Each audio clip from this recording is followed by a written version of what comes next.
did this crane collapse, killing more than 100 worshippers at Islam's holiest site. A detailed look into the tragedy at the Grand Mosque in Mecca. Also ahead, mass evacuations and daring rescues. The latest from Japan, which is in the midst of a flooding emergency. And Serena Williams misses the chance to rewrite tennis history. More on the shocking loss that cost her a potential calendar Grand Slam. Hello and welcome. I'm Lynda Kinkade and this is CNN Newsroom.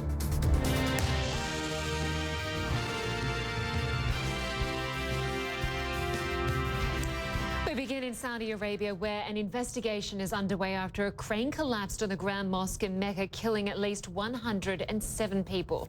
More than 200 were injured when the crane came down during a storm around 5:30 p.m. local time on Friday. The tragedy struck just days before the Hajj, which is the annual pilgrimage which draws millions of visitors to the mosque.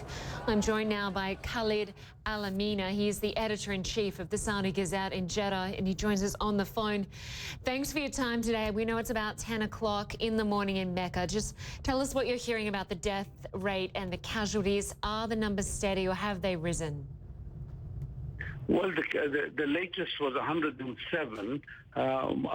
Some more are expected. Usually in this kind of accident, some people succumb a day or two or maybe 3 or 4 days on, but all these people are now in the hospital. Care is being given to them. Many others are injured. So we do not know exactly how the death rate will change at the end of the day, and we hope it will not. But the situation for these people is serious.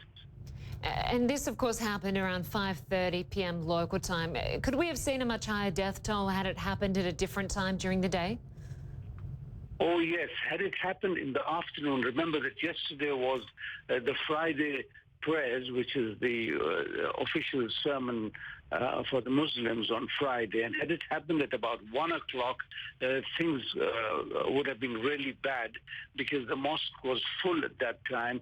Also, had it happened an hour later, because this happened between 5:15 and 5:30, had it happened at 6:30, the place would have been full of people, and I think the death toll could have gone into 1,000 or more. Wow. Of course, we know millions of people are due to arrive in Mecca over the coming days for the Hajj. Do you think those numbers will be reduced over concerns about safety, given there are still so many cranes in and around the mosque? Yes, those people coming from outside, I don't think so they're going to change their plans. Remember that the Hajj is one of the 5 pillars of Islam. Many people save money for years to come. But I think from those within the kingdom might have second thoughts, not because of the cranes, but because a part of the Haram or the Grand Mosque would be blocked because of the safety question that comes in, because the roof and some other areas. So I think there'll be less people. I know of a couple of people whom I called a few minutes ago and who said that they have changed their minds and may not go this year. And we know this mosque has been the site of a number of tragedies in the past.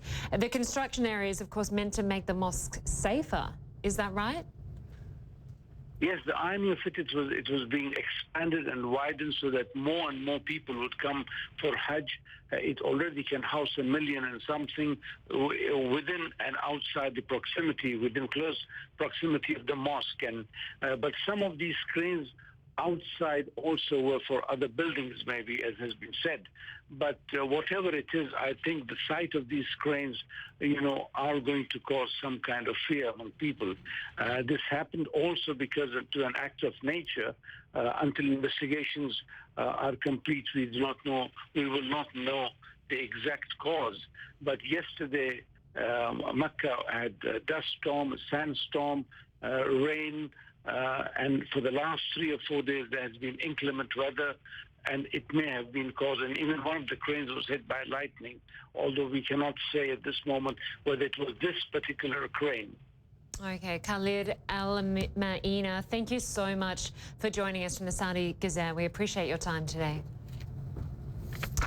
The meteorologist Derek Vidam joins us now to talk about the weather. Now, as you just heard, city officials claim that it was it crashed because of the weather, but clearly there's a lot of cranes still standing. Which I find interesting. So further investigation is really going to see if there was any other factors, not just the weather, the strong winds and the thunderstorm that moved through, but was it perhaps the crane on not properly secured? Maybe it was on a slant. Maybe it was on an unsecured area. I mean, there's a lot of questions that still need to be addressed, Lynda. And the weather is definitely a factor. Take a look at this video first and foremost, because you can see just how bad the weather was.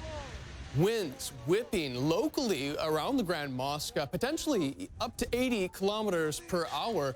But if you come to the nano wall behind me, you can see some of the particulates being rain, dust, being mixed into the atmosphere, all thanks to the strong winds. And that helped topple and allow for this crane to eventually fail. But the big question is, again, why are all the other cranes still up when they also felt the subsequent wind gusts from this particular thunderstorm? Take a look at this. Here's a satellite from the area, and you can see that counterclockwise rotation. This is the Red Sea. Here's Mecca. This is Saudi Arabia. With low pressures that form this quickly, there's a very associated cold front with these particular low pressures. That is the trigger mechanism that allowed for this thunderstorm to develop. When these thunderstorms form this quickly, there's an updraft and then a subsequent downdraft that spreads out in all directions once it reaches the surface of the earth. That cold pool of air can be seen with the temperature drop that happened within that 2-hour time span. That thunderstorm moved across Mecca and the Grand Mosque. Take a look at this. Local time, roughly about 5 p.m. Remember, 5:23 was the time the crane collapsed. Then 2 hours later, the temperature dropped over 15 degrees Celsius. Again, that cold pool of air spreading out in all directions. And with that cold pool of air can be significant wind gusts. Again, it's been clocked before at 50, 60 kilometers per hour. It's possible that local wind gusts in that area easily up to 80 kilometers per hour. And one more thing, Lynda, there are more thunderstorms in this area. Very abnormal to have this type of weather this time of the year because usually it's dry. With more storms, you'd have to be worried about the other cranes. That's right. Exactly. A safety concern there going forward.